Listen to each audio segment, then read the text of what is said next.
நாங்கள் ஜெபம் செய்வோம். எங்களை அன்பாக நேசிக்கிற நல்ல தகப்பனை இந்த நாளுக்காக திரும்பவும் நடத்தி நாங்கள் செலுத்துகிறோம். ஆண்டவரே, இந்த நாளில் கூட வார்த்தைகளோடு பேசும் கிடைப்படும் வாழ்க்கையை பெரிய வார்த்தைகளை உண்டு பண்ணும். ஆண்டவரே, பேசுகிற இல்லை இந்த காரணத்தை கூட நான் சொல்லிக்கிறேன். நான் வெளிப்படும் ஆண்களை அர்ப்பணிக்கிறேன். பேசி ஆண்டவரை கேட்கும் பிள்ளைகளுக்காக நாங்கள் விரும்புகிறோம். ஆண்டவரே, இந்த வார்த்தைகளை கேட்கும்படிக்கு இதை கருத்தை மாற்றும்படியாக நான் விரும்புகிறேன். இது எல்லாரையும் இந்த பணத்தை கருத்துக்களுக்கு நான் சொல்லிக்கிறோம். பேசு நாம்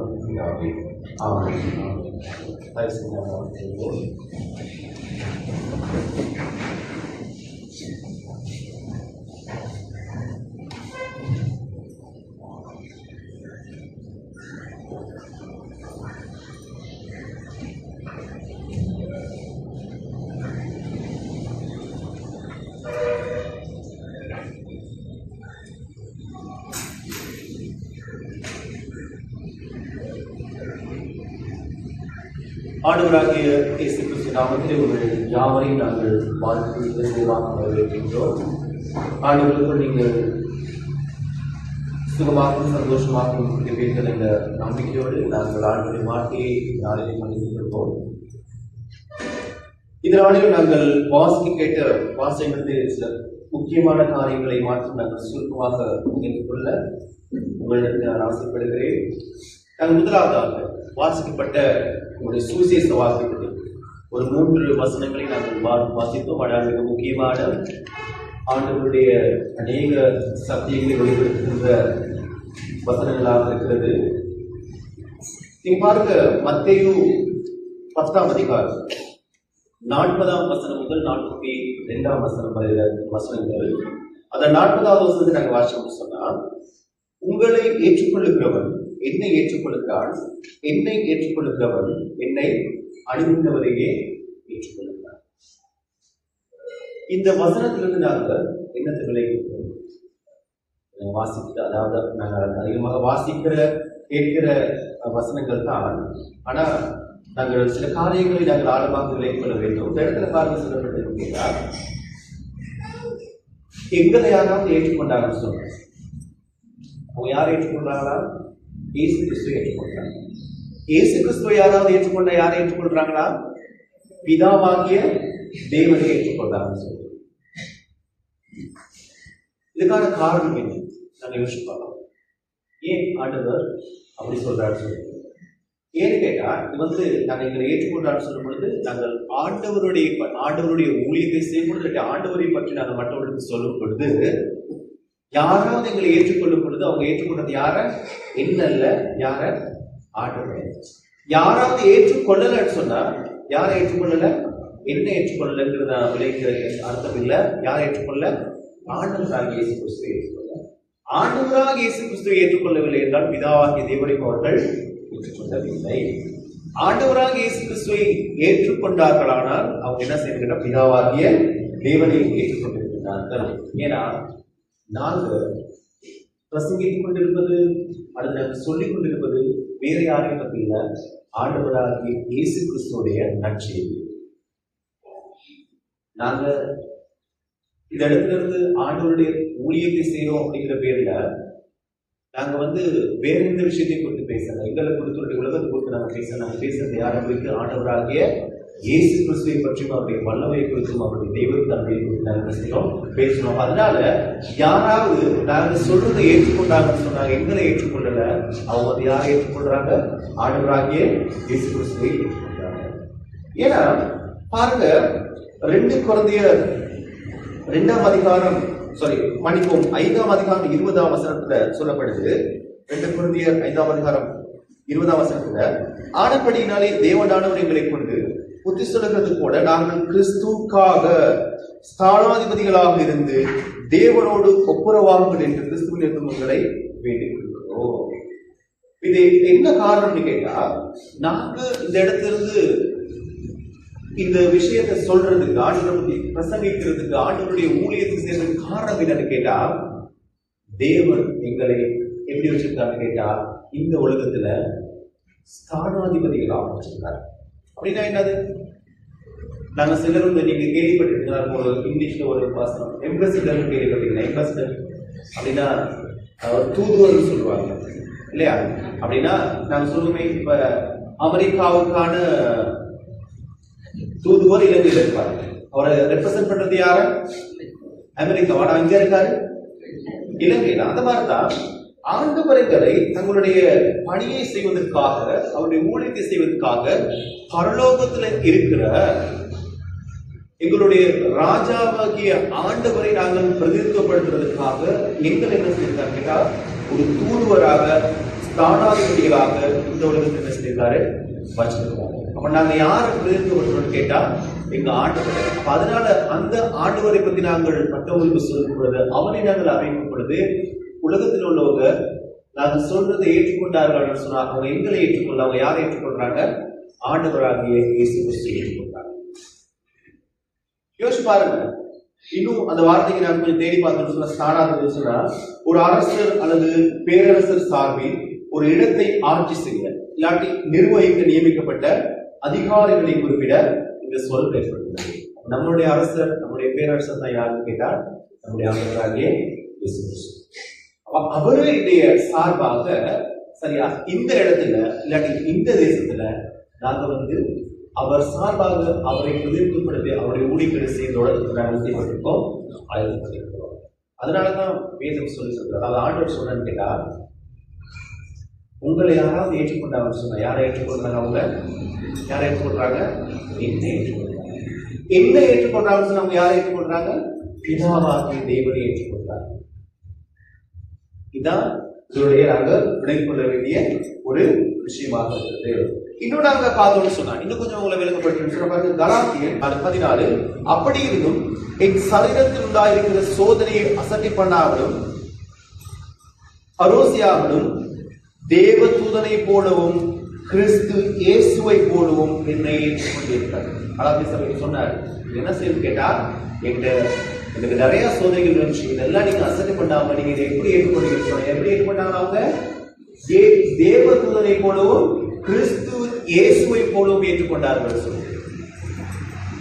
இன்னைக்கு ஆண்டவருடைய வார்த்தைகளை ஏற்றுக்கொள்ளுகின்றவர்கள், ஆண்டவரை ஏற்றுக்கொள்ளுகின்றவர்கள், ஆண்டவருடைய சுவிசேஷத்தை ஏற்றுக்கொள்ளுகின்றவர்கள், அவங்க ஆண்டவரை பற்றி சொல்லுகின்றவர்களை எப்படி ஏற்றுக்கொள்றான்னு கேட்டா, கிறிஸ்து இயேசுவை போலவும் தேவ தூதர்களை போல என்ன செய்யறாங்க? அவர்களை ஏற்றுக்கொள்ளாதவர்களை என்ன கேட்டா, அவங்க இயேசு கிறிஸ்துவை ஏற்றுக்கொள்ளல தான் அர்த்தம். ரைட். நாங்க இன்னொருல பார்க்கணும். உங்களுக்கு நான் ஒரு உதாரணமாக நான் வேறு ஒரு பகுதியை சொல்றேன். நமக்கு தெரியும், இந்த மத்தேயு 25 ஒரு சம்பவம் இருக்கு. என்னன்னு கேட்டா, நியாயத்தீர்ப்பு நாட்கள்ல வந்து நம்மள 2 விதமா என்ன செய்யணும் கேட்டா பிடிக்கப்படுவோம். கொஞ்சம் பேருக்கு வலது பக்கம், இன்னும் கொஞ்சம் பேர் இடது பக்கம். வலது பக்கம் உள்ளவங்க எல்லாத்தையும் என்ன செய்வாங்க கேட்டா செம்மறியாட்கள் அப்படிங்கிற பேர்ல என்ன செய்வாங்க, அழைக்கப்படுவாங்க. இடது பக்கம் உள்ளவங்க என்ன எப்படி அழைக்கப்படுவாங்க கேட்டா அவங்க வெள்ளாடுகள். வேதம் சொல்லுகிறது கிளியரா, ஆண்டவர் எப்படி கூப்பிடுவாராம்? ஆசீர்வதிக்கப்பட்டவர்களே அப்படின்னு அந்த வலது பக்கத்தில் உள்ளவங்களை என்ன செய்வாங்க, வலது பக்கத்துக்கு கூப்பிடுவாராம். அவங்க தான் யாரு? செம்மறியாடுகள் கூட. அதுக்கு பெரிய விளக்கம் இருக்கு. ஏன் செம்மறியாடுகள், ஏன் வெள்ளாடுகள் சொன்னா அதை நான் டைம் பத்தாதனால நான் சொல்றேன். இடது பக்கத்தில் உள்ளவங்களுக்கு சொல்றாருன்னு கேட்டா, சபிக்கப்பட்டவர்களே நீங்க என்ன செஞ்சு இந்த இடத்துக்கு வாங்க. அப்ப அதுல ஆண்டவர் சொல்றாரு, நான் ரொம்ப பசியா இருந்தேன், நீங்க எனக்கு சாப்பாடு கொடுத்தீங்க. நான் தண்ணி தாகமா இருந்தேன், எனக்கு குடிக்க கொடுத்தீங்க. நான் சிறையில இருந்தேன், என்னை பார்க்க வந்தீங்க. நான் கஷ்டத்துல இருந்தேன், என்னை விசாரிச்சுன்னு சொல்லி யாருக்கா சொல்றாரு? வலது பக்கத்தில் உள்ளவங்க. அவங்க கேட்கிறாங்க, நீங்க எப்ப ஆண்டவரே பசியா இருந்தீங்க? நீங்க எப்ப தண்ணி இல்லாம தாகமா இருந்தீங்கன்னு சொல்லி. அதே மாதிரி இவங்களை பார்த்து சொல்றாருன்னு கேட்டா, நான் பசியா இருந்த நீங்க எனக்கு சாப்பாடு கொடுக்கல, நான் தாகமா இருந்த எனக்கு நீங்க தண்ணி கொடுக்கல, நான் கஷ்டத்துல இருந்து நீங்க என்ன செய்யல, என்ன விசாரிக்கல அப்படின்னு சொல்லிட்டாரு. அப்ப அவங்க கேட்கிறாங்க, நீங்க எப்ப தண்ணி இல்லாம இருந்தீங்க, நீங்க எப்ப பசியா இருந்தீங்க, நீங்க எப்ப கஷ்டம், உங்களுக்கு எல்லாம் என்ன கஷ்டம்னு சொல்லி கேட்கிறாங்க. அப்ப பாருங்க, ஆண்டவர் சொல்றாரு மத்தேயு 25:45 என்ன சொல்றாரு ஆண்டவர்? 25:45 அப்பொழுது அவர் அவர்களுக்கு பிரதி உத்தரமாக, மிகவும் சிறியவர்களாகிய இவர்களில் ஒருவனுக்கு நீங்க எதை செய்தீர்களோ, மன்னிக்கும், எதை செய்யாதிருந்தீர்களோ அதை எனக்கே செய்யாதிருந்தீர்கள் என்று மெய்யாகி உங்களுக்கு நான் சொல்றேன். சாதாரணமாக இருக்க கவனிங்க, ஒரு சிறியவருக்கு நாங்க எது செய்யாதது யாருக்கு செய்யல? ஆண்டவராக இயேசு கிறிஸ்து செய்யல. ஒரு சிறியவருக்கு நாங்க ஒரு விஷயத்தை செய்யறோம்னு சொன்னா அது யாருக்கு நாங்க செய்யறோம்? ஆண்டவராகிய இயேசு கிறிஸ்து செய்யறோம். இதுதான் சொல்றாரு, நீங்க ஒரு சிறியவனுக்கு செய்யாதது நீங்க எனக்கு செய்யல. நீங்க செஞ்சீங்க ஒரு கஷ்டமான ஒரு சிறியவங்களுக்கு செஞ்சீங்கன்னு சொன்னா அது யாருக்கு செஞ்சீங்க? எனக்கு தான் செய்யணும்னு சொல்லி இயேசு சொல்றாரு. இதே மாதிரிதான் இது நாங்க ஆண்டவர் சொல்ற விஷயம் என்னன்னு கேட்டா, அவருடைய ஸ்தானாதிபதிகளாக அவருடைய ஊழியர்களாக இந்த உலகத்துல அவரை பிரதிநிதித்துவப்படுத்துகிற, அவருடைய சுவிசேஷத்தை அறிவிக்கிற, அவருடைய ஊழியங்களை செய்கிறவங்களை யாராவது ஏற்றுக்கொண்டாலும் சொன்னா அவங்க ஏற்றுக்கொண்டது இயேசு கிறிஸ்துவை, அவங்க ஏற்றுக்கொள்ளன்னு சொன்னா அவங்க ஏற்றுக்கொள்ளாத யார இதை நாங்க என்ன செய்யணும் கேட்டா விலகிக் கொள்ள வேண்டும். இதுல பாருங்க, இந்த விஷயம் எப்படி நாங்க ஏற்றுக்கொள்றது ஏற்றுக்கொள்ளாது, என்னத்தை ஏற்றுக்கொள்றது என்னத்தை ஏற்றுக்கொள்ள அப்படின்னு சொல்லி நம்ம கொஞ்சம் யோசிப்பாங்க. இப்ப நாங்க எதை வேணாலும் சொல்லி ஏற்றுக்கொள்ளணும் இல்லை இல்லையா? நான் எதை வேணாலும் கூட சொல்லி நீங்க ஏற்றுக்கொள்ள வேண்டிய அவசியம் இல்லை அப்படின்னு நாங்க என்ன செய்ய முடியாது, சொல்ல முடியாது. இங்க சொல்றது என்னன்னு கேட்டா, ஏற்றுக்கொள்ளப்படுது இந்த விஷயம் என்ன பத்தி சொல்றது கேட்டா, நாங்கள் ஆண்டவருடைய சுவிசேஷத்தை நற்செய்தி நாங்கள் செய்தோம் இந்த உலகத்திற்கு பிரசங்கிக்க வேண்டும். இதுதான் மெயினா அந்த இடத்துல சொல்லப்படுது. இப்ப இந்த இடத்துல பாத்தீங்கன்னு சொன்னா, நாங்க ஆண்டவராக இயேசு கிறிஸ்துவை பற்றி நாங்க மற்றவங்களுக்கு சொல்லும் பொழுது அவங்க என்ன செய்யணும், ஆண்டவராக இயேசு கிறிஸ்துவை ஏற்றுக்கொள்றாங்க. அவங்க ஆண்டவராக இயேசு கிறிஸ்துவை ஏற்றுக்கொள்ளும் பொழுது அவங்க என்ன செய்யணும், பிதாவாகிய தேவனையும் ஏற்றுக்கொள்கிறார். இவங்க ஆண்டவராக இயேசு கிறிஸ்துவை எங்களை ஏற்றுக்கொள்ளாம, ஆண்டவராக இயேசு கிறிஸ்துவை ஏற்றுக்கொள்ளாம அதுக்கப்புறம் பிதாவாகிய தேவனை அவங்களுக்கு என்ன செய்ய முடியாது, ஏற்றுக்கொள்ள முடியாது. ஆனா நாங்க விளைவிக்கிறோம்னு கேட்டா, இந்த ஆண்டவராகிய இயேசு கிறிஸ்துடைய நற்செய்தியை பிரசங்கிக்கிற ஒரு முக்கியமான கடமை யாருக்கு இருக்குது? யாருக்கு இருக்குது? இந்தியாவில் நம்மளுக்கு இருக்குது. அப்ப நமக்கு தான் அதை நம்ம என்ன செஞ்சிடறோம், மறந்து. இப்ப நமக்கு ஒரு விஷயம் என்னன்னு கேட்டா, இன்னைக்கு நாங்க அடிக்கடி பேசணும் இல்லையா, நாங்க நற்செய்தியை அறிவிக்கணும், ஆண்டவரை பத்தி மற்றவங்களுக்கு சொல்லணும்னு பேசணும். ஆனா நாங்க செய்யறது எந்த அளவு இருக்குது? செய்யறோமா? இல்ல. ஏன் செய்ய மாட்டேங்கிறோம்? சொல்லுங்க பாருங்க. இன்னொருத்தவங்களுக்கு நாங்க ஆண்டவராக இயேசு கிறிஸ்துவ பற்றி ஒரு நற்செய்தி சொல்றதுக்கு எங்களுக்கு ஒரு பயம் இருக்கு. உண்மைத்தானே? ஒரு பயம், ஒரு தயக்கம் இருக்கு. ஏன் தெரியுமா அந்த தயக்கம் பயம் இருக்குது? நல்லா விளைக்கணும். என்னன்னு கேட்டா, நாங்க யோசிக்கிறோம், நாங்க யாருக்காவது ஆண்டவராக இயேசு கிறிஸ்துவை பற்றி நற்செய்தியை சொல்லும் பொழுது அவங்க என்ன செய்ய மாட்டாங்க, நம்மள ஏற்றுக்கொள்ள மாட்டாங்க. நம்மளுடைய என்ன ஏதாவது கேட்டா என்ன ஏற்றுக்கொள்ள மாட்டாங்க, என்னை பத்தி ஏதாவது நினைப்பாங்க, என்னை பத்தி ஏதாவது யோசிப்பாங்க. அதனால நான் என்ன செய்ய மாட்டேன், சொல்ல மாட்டேன்னு சொல்லிட்டு. ஏன்னா நமக்கு சத்தியம் தெரியல. ஆனா அவங்க ஏற்றுக்கொள்ளாது யாரை ஏற்றுக்கொள்ளல? இயேசு கிறிஸ்து ஏற்றுக்கொள்ளல. இப்படி யோசிச்சோம்னு சொன்னா ஆண்டவராக இயேசு கிறிஸ்து பற்றி நற்செய்தியை நாங்க பிரசங்கிக்கிறதுக்கு எங்களுக்கு எந்த தயக்கமும் வராது. பயப்படாம சொல்றேன். ஏன்னா நான் சொல்ல வேண்டியது என் கடமை. அவங்க ஏற்றுக்கொள்வது ஏற்றுக்கொள்ளாத யார? என்ன இல்ல யார? இயேசு கிறிஸ்துவ. அதனால நான் சொல்ல வேண்டிய என் வேலையை நான் என்ன செய்வேன், சரியா செய்வேன் அப்படின்னு நாங்க யோசிக்கும் பொழுது எங்களுக்கு இந்த தயக்கம் பயன்படான என்ன செய்ய செய்தி சொல்லலாமா இல்லையா? சொல்லலாம். இப்ப நீங்க எல்லாரும் யோசிச்சு பாருங்க, நீங்க போயிட்டு இயேசு கிறிஸ்து பற்றி மற்றவங்களுக்கு தெரியாதவங்க சொல்லும் பொழுது அவங்க ஏற்றுக்கொண்டவங்க யாரை ஏற்றுக்கொள்றாங்க? நான் சொல்லலாது ஷா என்ன எக்ஸெப்ட் பண்ணிட்டாங்க, நான் நல்லா என்ன தெரியும் அழகா சொல்லியிருக்கேன் அப்படின்னு சொல்லலாமா? ஏலாது. அவங்க ஏற்றுக்கொண்டது யார? இயேசு கிறிஸ்துவை. அவங்க ஏற்றுக்கொள்ளாட்டி நான் கஷ்டப்பட வேண்டிய, கவலைப்பட வேண்டிய, யோசிக்க வேண்டிய அவசியம் இல்லை. ஏன்னு அவங்க ஏற்றுக்கொண்டாது யார? இயேசு கிறிஸ்துவை. அதனால எந்த தயக்கம் இல்லாத என்ன சொல்ற, மற்றவர்களுக்கு நாங்கள் நற்செய்தியை அறிவிக்க வேண்டும். நாட்களை நாங்கள் அதிகமாக என்ன செஞ்சுக்கிட்டார் சொல்லிக் கொண்டிருக்கிற ஒரு விஷயம் என்னன்னு கேட்டா, நாங்க ஆண்டவருக்கு மற்றவர்கள் பத்தி என்ன செய்ய வேண்டும், சொல்ல வேண்டும்.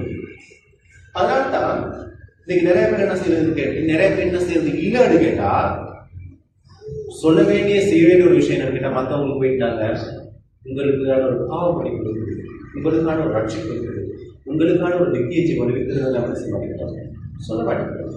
காரணம் எங்களோட அண்டர்ஸ்டாண்டிங் வேற. பைபிள் படிக்கல.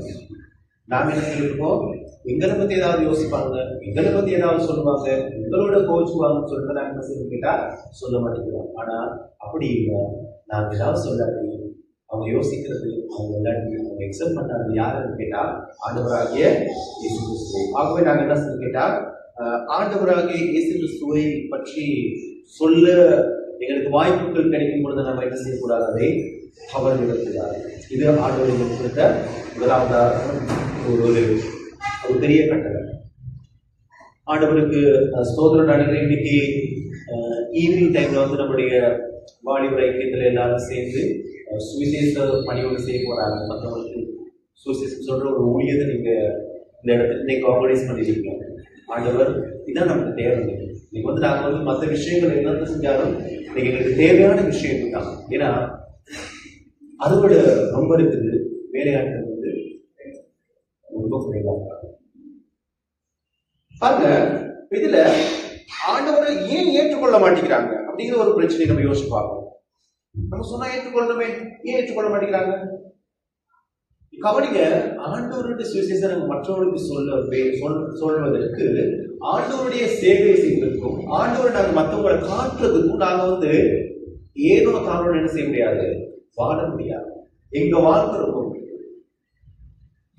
நாங்க மற்றவங்களுக்கு காட்டுற அன்பு, எங்களுடைய ஒழுக்கம், எங்களுடைய குணங்கள் எல்லாமே சரியான முக்கியம். இது எப்படி இருக்குன்னு கேட்டா, வேதத்துக்கு ஏற்படுவதை ஆண்டவர் சொல்லியிருக்கிறபடி என்ன சொல்லி கேட்டா எங்களுடைய எல்லாமே முக்கியம்.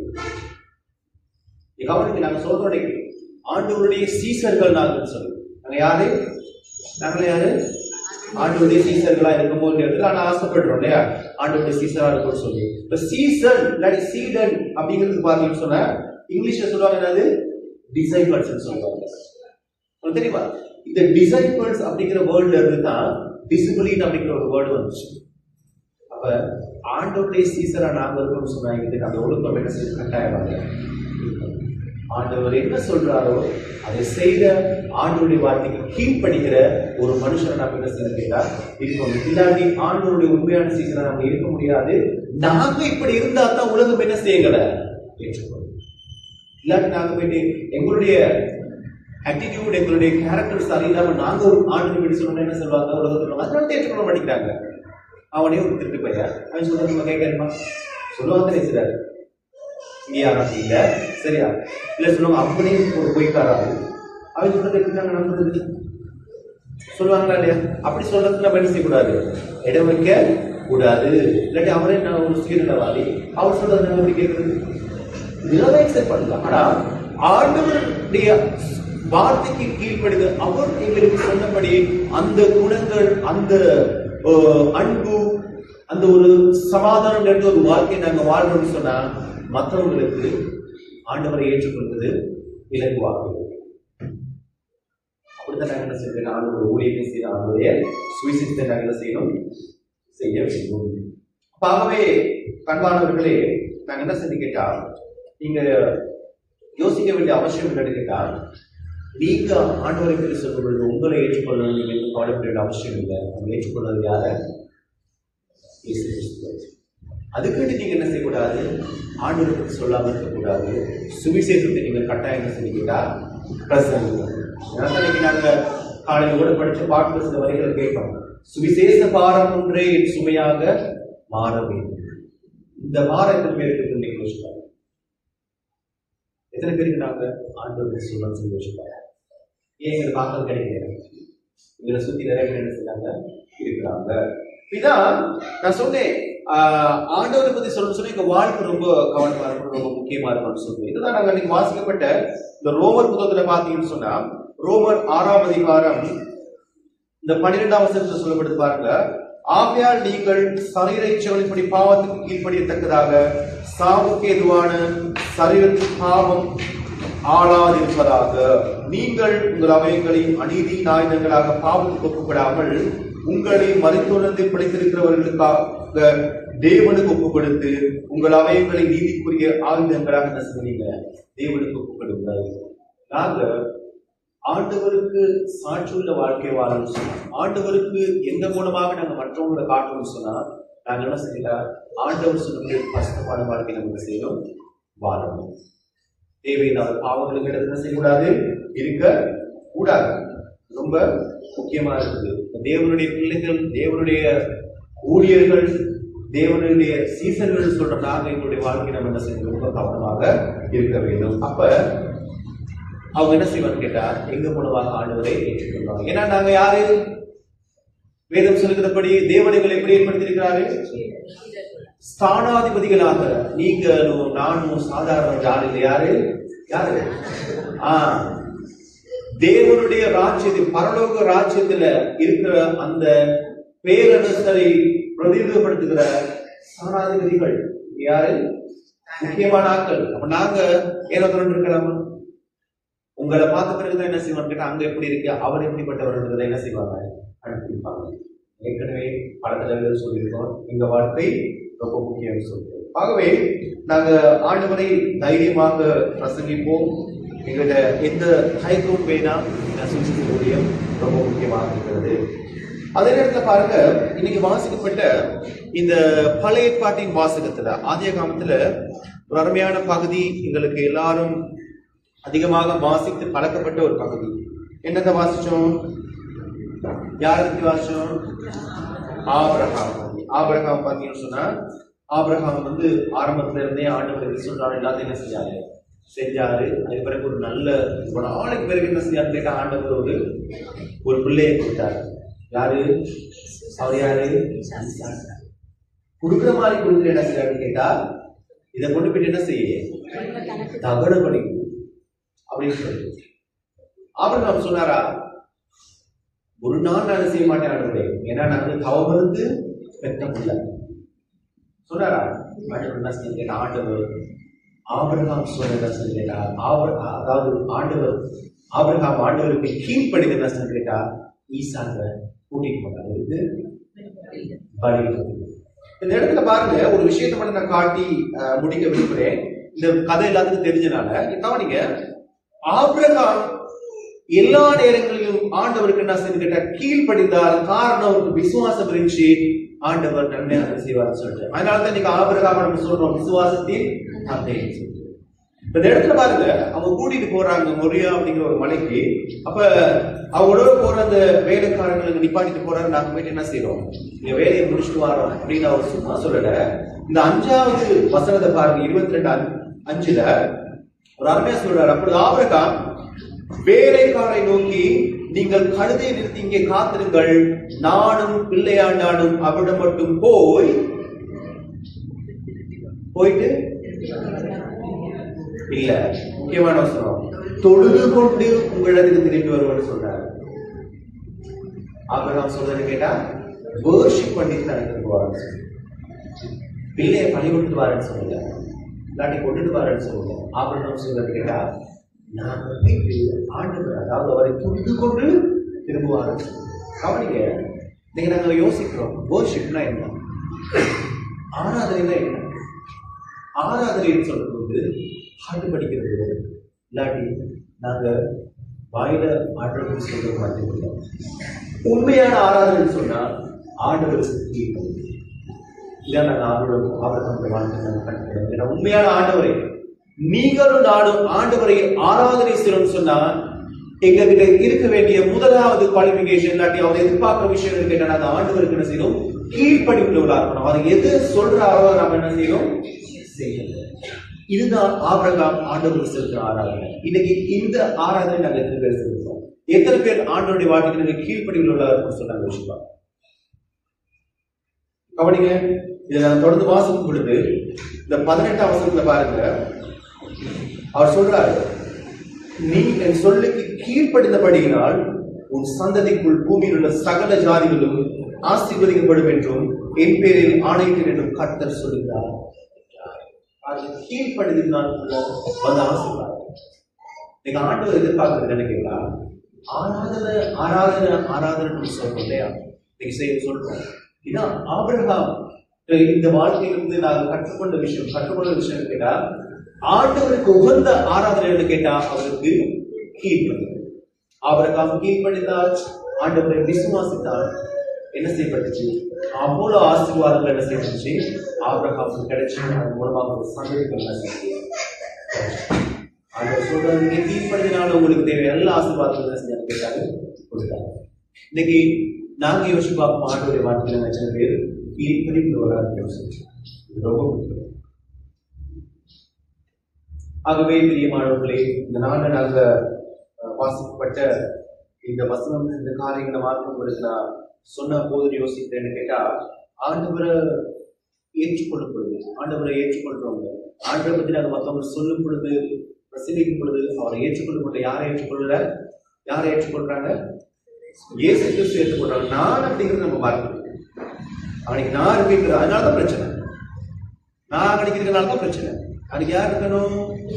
இயேசு கிறிஸ்து இருக்கணும். எல்லா இடத்துலயும் இயேசு கிறிஸ்து இருந்தாருன்னு சொன்னா எந்த பிரச்சனையும் இல்லை. அங்க இருக்கிறது யாரு? அவருக்கு இடமே இல்லை. யார் இருந்தது? அவர் இருக்கார், வாசல் இல்லை. நம்ம தான் என்ன செய்யறோம்? உள்ளுக்கு இருப்போம். அப்படிதான் யோசிச்சுட்டு இருக்கோம். அதனாலதான் இன்னைக்கு எல்லா இடங்களையும். அதனால நாங்க ஆண்டவரை என்ன சொல்லி கேட்டா, தைரியமாய் பிரசங்கிக்கிறோம். நாங்க என்ன செஞ்சிட்டோம்? நேரம் கிடைக்கும் போது, சந்தர்ப்பம் வாய்ப்பு நம்ம என்ன செஞ்ச பிரசங்கத்தை, நம்ம ஆண்டோட சுவிசேஷத்தை பிரசங்கம் பண்ணணும்னு சொல்லிட்டு நாங்க புதிய பாட்டில் சொல்லியிருக்கிறது போல நாங்க என்ன சொல்லி கேட்டா, ஆண்டவரை பிரசங்கிக்கிறோம். திரும்பி நாங்க யோசிச்சு பார்ப்போம், இந்த நேரத்துல எத்தனை பேருக்கு நாங்க ஆண்டவரை சொல்லிக்கிறோம்? எத்தனை பேர் ஆண்டவரை அவங்க நரகத்தை நோக்கி மற்ற அழிவுகளுக்கு போய் கொண்டிருக்காங்க. ஏன் அவங்களை காப்பாற்றக்கூடிய மனசை இல்லை? அப்ப நாங்க எந்த அளவு சுயநலம் உள்ளவங்க யோசிப்பாங்க. உங்களுக்கு ஆண்டவர் ரட்சிக்க கொடுத்தது நம்மளோட ரட்சிக்க கொடுத்தது அவங்க மற்றவங்களுக்கும் கொடுக்குது. அட்லீஸ்ட் மாசத்துல ஒரு 2 பேர் தவறு என்ன செய்யணும் சொல்லுங்க, சொல்லி பாருங்க. அதனால அவங்களுக்கு கிடைக்கிற இந்த ரட்சிப்பின் சந்தோஷம், அந்த சந்தோஷம் உங்களுக்கு எந்த சந்தோஷத்தை கொடுக்க சொல்லு, எந்த ஆசீர்வாதம் கொடுக்க சொல்லு. இதுதான் எல்லாத்தை விட ஆண்டவர்களுக்கு எதிர்பார்க்க விஷயமா இருக்காது. ஆண்டவர்களுக்கு கீழ்ப்படிவதோட இருக்கும். ஏன்னா ஆண்டவருக்கு கீழ்ப்படிவதை நாங்கள் ஆண்டவருக்கு செய்ய உண்மையான ஆராதனை சொல்லி நாங்கள் புலம்பி நாங்கள் அழுது பேருங்க ஆண்டவருக்கு நாங்கள் கீழ்பட்டு சொன்னோம், வார்த்தை கீழ்பட்டு சொன்னோம், கட்டளையை நாங்கள் கீழ்பட்டு சொன்னா இதுதான் நாங்கள் ஆண்டவர் மேல வைக்கிற அன்பும், இதுதான் நாங்கள் ஆண்டவர் மேல என்னது ஆண்டவரை ஆராதிக்கிற முக்கியமான ஆண்டவருடைய ஆசீர்வாதமாக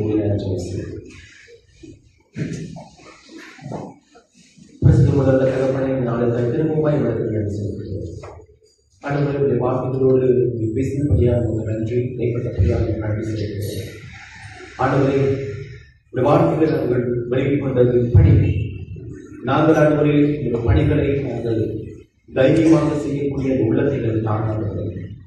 அநேக நேரங்களில் சுவாமி நாங்கள் உலகத்தோட மக்கள் எங்களை ஏற்றுக்கொண்டிருந்தார்கள், எங்களை ஏற்றுக்கொள்ளவில்லை என்று சுவாமி நாங்கள் நினைத்துக் கொண்டிருக்கிறோம். ஆண்டவரை நாங்கள் எங்களை குறித்தே யோசித்துக் கொண்டிருக்கிறோம். ஆண்டவரை ஆனால் உங்களுடைய வார்த்தை சொல்கிறது, நாங்கள் சொல்வதை மற்றவர்கள் ஏற்றுக்கொள்கிறார்கள், ஏற்றுக்கொள்கிறார்கள், இயேசு கிறிஸ்து ஏற்றுக்கொள்ளப்படுவதற்கு பிதாவாகிய தேவனை ஏற்றுக்கொள்கிறார்கள் என்று சொன்னார்கள்.